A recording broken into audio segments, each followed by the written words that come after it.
Tomato, guanciale, pecorino. The sight alone will torment you. With burning desire, hunger calling. It's a masterpiece that satisfies the taste and heart. In this video, we unveil the art of making the timeless spaghetti all'amatriciana. There are 5 ingredients for making this Roman classic. 4 if you omit the onion, which is sometimes added and other times not. Pasta Amatriciana is the tomato version of pasta alla gricia, another Roman staple. That pasta dish is made with guanciale and pecorino. It's not by chance that gricia is sometimes called the white Amatriciana, and so the tomato sauce.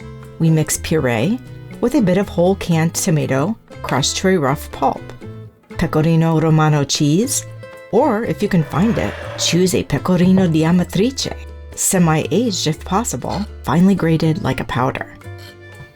The guanciale, the same product that we use for the other 3 Roman musketeers. Here you see we've already cut it into thick slices. And yes, you do need to remove the outer layer of black pepper to avoid too strong a flavor.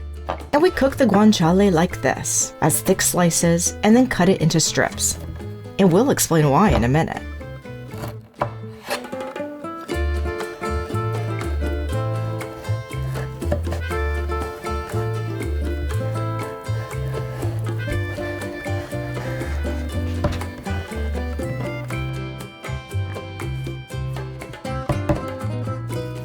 The onion. This is the joker of the recipe. Some Romans add it and some do not. We recommend including it, as the onion adds a more robust flavor to the sauce and makes this dish even tastier, if that is even possible.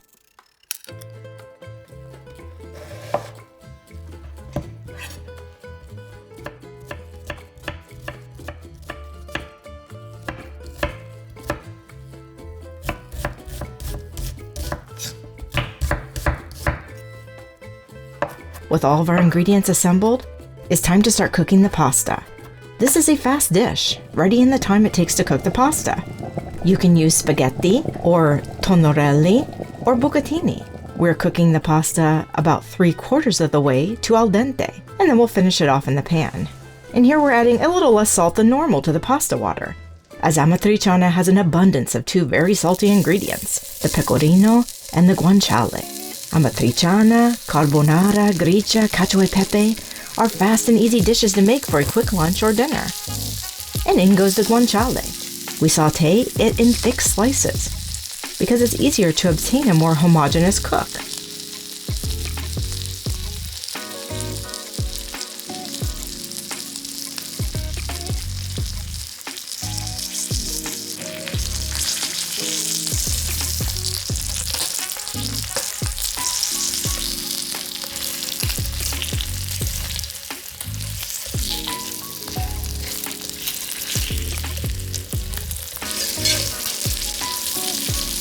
Look at how it's already turning color.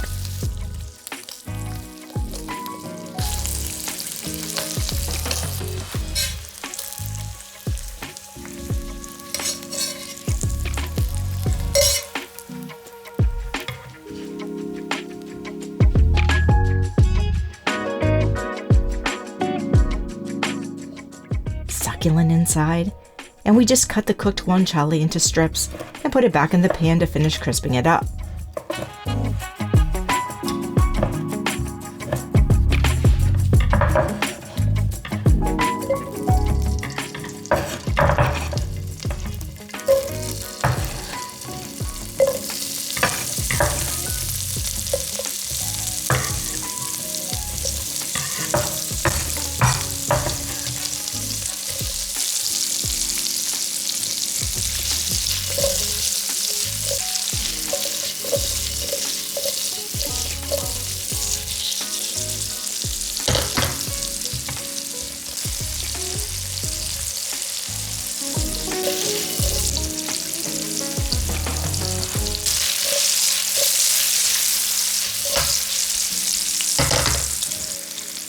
And it's ready.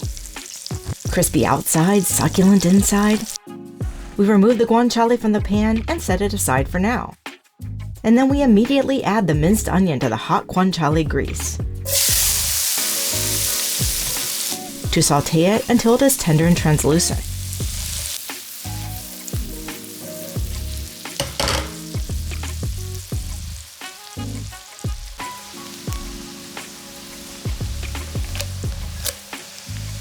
smell is incredible and really whetting our appetites. And in goes the tomato sauce, the ingredient that is unique to Pasta Amatriciana. This dish started conquering food lovers in the 1800s, a period in which the tomato emerged as a main ingredient in Italian cuisine, redefining it forever.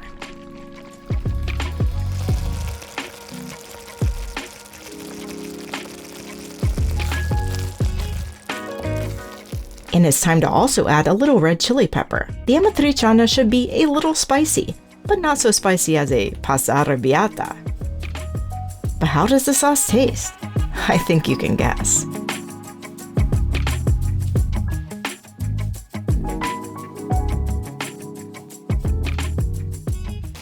And our pasta arrives.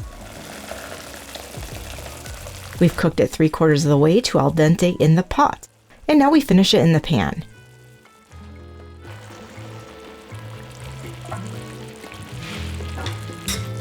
A quick mix to combine the pasta with the sauce.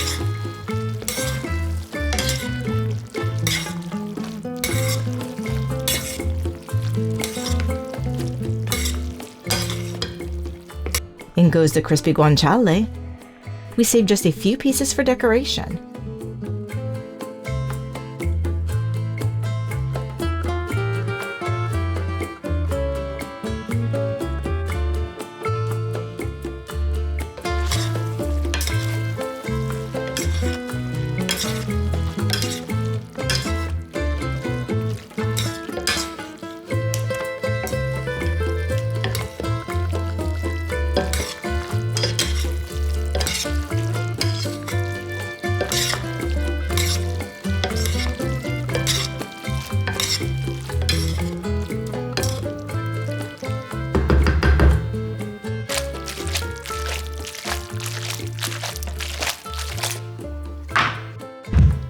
And we add the pecorino off the heat.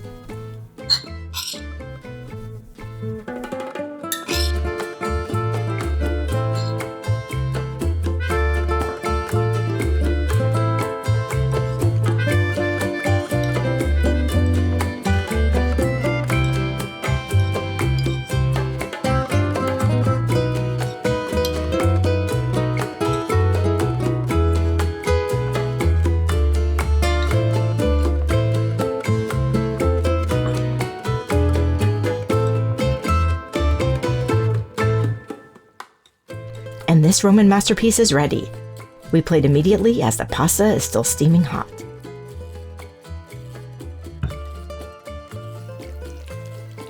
You'll want a big portion of this. If you're going to sin, sin big.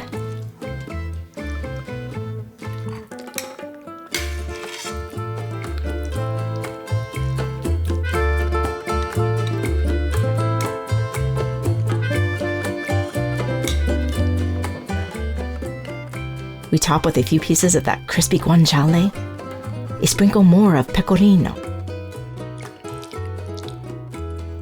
And you know what? We better make another dish right away, as this first one is not going to last.